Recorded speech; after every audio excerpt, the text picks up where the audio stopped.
ಪುರಾಣಗಳ ಪ್ರಕಾರ ರಾವಣ ರಾಕ್ಷಸನಾದ ಬಗ್ಗೆ ಇನ್ನೊಂದು ಕಥೆ ಇದೆ. ಅದರಲ್ಲಿ ಸತ್ಯಕೇತು ಒಬ್ಬ ರಾಜ ಇರ್ತಾನೆ. ಅವನಿಗೆ ಇಬ್ಬರು ಮಕ್ಕಳು, ಪ್ರತಾಪಭಾನು ಮತ್ತು ಅರಿಮರ್ದನ ಅಂತ. ಅವನು ಪ್ರತಾಪಭಾನುವಿಗೆ ರಾಜ್ಯಭಾರವನ್ನು ವಹಿಸಿ ವಾನಪ್ರಸ್ಥವನ್ನು ಕೈಗೊಂಡ್ಬಿಡ್ತಾನೆ.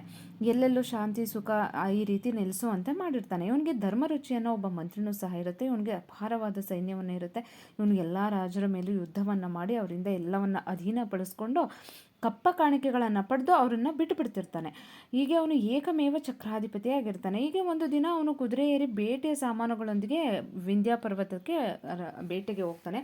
ಅಲ್ಲಿ ರಾಹು ನುಂಗಿದ ಹಂದಿ ಥರ ಒಂದು ಹಂದಿ ಕಾಣಿಸುತ್ತೆ. ಅದನ್ನು ಬೇಟೆ ಆಡೋಕ್ಕೆ ಹೋಗ್ತಾನೆ ಇರ್ತಾನೆ. ಅದು ಅಲ್ಲಿ ತಪ್ಪಿಸ್ಕೊಂಡು ಅವನನ್ನು ಮಧ್ಯ ಕಾಡಿಗೆ ತಂದು ಬಿಟ್ಬಿಟ್ಟು ಅದು ಯಾವುದೋ ಒಂದು ಗುಹೆಯಲ್ಲಿ ಹೊತ್ಕೊಂಡ್ಬಿಡುತ್ತೆ. ಆಗ ಅವನಿಗೆ ಅಲ್ಲಿ ಒಬ್ಬ ಸಾಧು ಸನ್ಯಾಸಿ ಕಾಣಿಸ್ತಾನೆ. ಅವನು ಹೇಳ್ತಾನೆ, ನಾನು ಇಲ್ಲಿ ಪೃಥ್ವಿ ಹುಟ್ಟಿದಾಗಿಂತನೂ ಇದ್ದೀನಿ, ನನ್ನ ಹೆಸರು ಅನಂತ, ಅನಿಕೇತ, ಹೀಗೆ ಏನೇನೋ ಹೇಳಿ ಅವನನ್ನು ನಂಬಿಸ್ತಾನೆ. ಆದರೆ ಅವನು ಪ್ರತಾಪಭಾನುವಿನಿಂದ ಸೋತ ಒಬ್ಬ ರಾಜ ಆಗಿರ್ತಾನೆ. ಅವನಿಗೆ ಇನ್ನೊಬ್ಬ ಅಂದರೆ ಕಾಲಕೇತು ಅನ್ನೋನು ಸಹ ಸಹಾಯವನ್ನು ಮಾಡಿರ್ತಾನೆ. ಅವನೇ ಈ ಹಂದಿಯ ವೇಷವನ್ನು ಧರಿಸಿರೋವಂಥವನು. ಈ ರೀತಿ ಮಾಡಿದಾಗ ಅವನು ಹೇಳ್ತಾನೆ, ರಾಜ ನೋಡು, ನೀವು ಇಷ್ಟೊಂದು ಒಳ್ಳೆ ಮುನಿಗಳು, ಹಾಗಾಗಿ ನನಗೆ ಒಂದು ವರವನ್ನು ಕೊಡಿ. ನನಗೆ ಯಾವಾಗಲೂ ವೃದ್ಧಾಪ್ಯ ಬರಬಾರ್ದು, ಆಮೇಲೆ ಮೃತ್ಯು ಬರಬಾರ್ದು, ಹಾಗೆ ನನಗೆ ಯಾವಾಗಲೂ ದುಃಖನೇ ಆಗಬಾರ್ದು.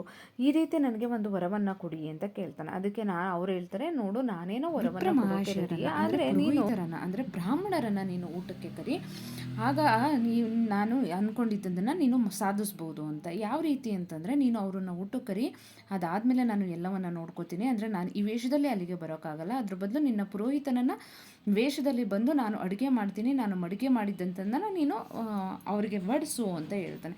ಸರಿ, ರಾಜ ತಕ್ಷಣಕ್ಕೆ ಅರಮನೆಗೆ ಬರ್ತಾನೆ. ಎಲ್ಲ ವಿಪ್ರರನ್ನು ಅಂದರೆ ಬ್ರಾಹ್ಮಣರನ್ನು ಊಟಕ್ಕೆ ಕರೀತಾನೆ. ಊಟಕ್ಕೆ ಕರೆದು ಎಲ್ಲ ಆಗುತ್ತೆ. ಹಾಗೆ ಏನು ಕಳ್ಳ ಮುನಿ ಬಂದು ಅವ್ರಿಗೆಲ್ಲ ಅಡುಗೆಯನ್ನು ಮಾಡಿರ್ತಾನೆ. ರಾಜ ಅವ್ರಿಗೆ ಊಟಕ್ಕೆ ಬಡಿಸಿದಾಗ ಅಲ್ಲಿ ಒಂದು ಶರೀರವಾಣಿ ಕೇಳಿಸುತ್ತೆ. ಏನಂತ, ಇದು ಬ್ರಾಹ್ಮಣರ ಮಾಂಸದ ಅಡಿಗೆ, ಹಾಗಾಗಿ ನೀವು ಯಾರೂ ತಿನ್ನಬೇಡಿ ಅಂತ. ತಕ್ಷಣಕ್ಕೆ ಅಲ್ಲಿದ್ದಂಥ ವಿಪ್ರವೃಂದಕ್ಕೆ ಕೋಪ ಬರುತ್ತೆ. ಅವರು ತಕ್ಷಣಕ್ಕೆ ಶಾಪವನ್ನು ಕೊಟ್ಬಿಡ್ತಾರೆ, ನೀನು ಘೋರ ರಾಕ್ಷಸರಾಗು ಅಂತ.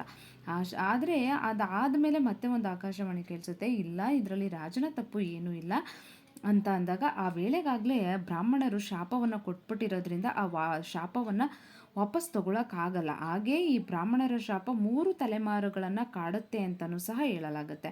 ಆ ರೀತಿ ಶಾಪದ ಪರಿಣಾಮವಾಗಿ ಈ ಪ್ರತಾಪಭಾನು ರಾಕ್ಷಸ ರಾವಣನಾಗ್ತಾನೆ. ಅವನ ತಮ್ಮ ಅರಿವರ್ಧನ ಕುಂಭಕರ್ಣನಾಗ್ತಾನೆ. ಹಾಗೆ ಮಂತ್ರಿ ಧರ್ಮರುಚಿ ವಿಭೀಷಣನಾಗ್ತಾನೆ ಅಂತ ಹೇಳಲಾಗುತ್ತೆ. ಈ ರೀತಿ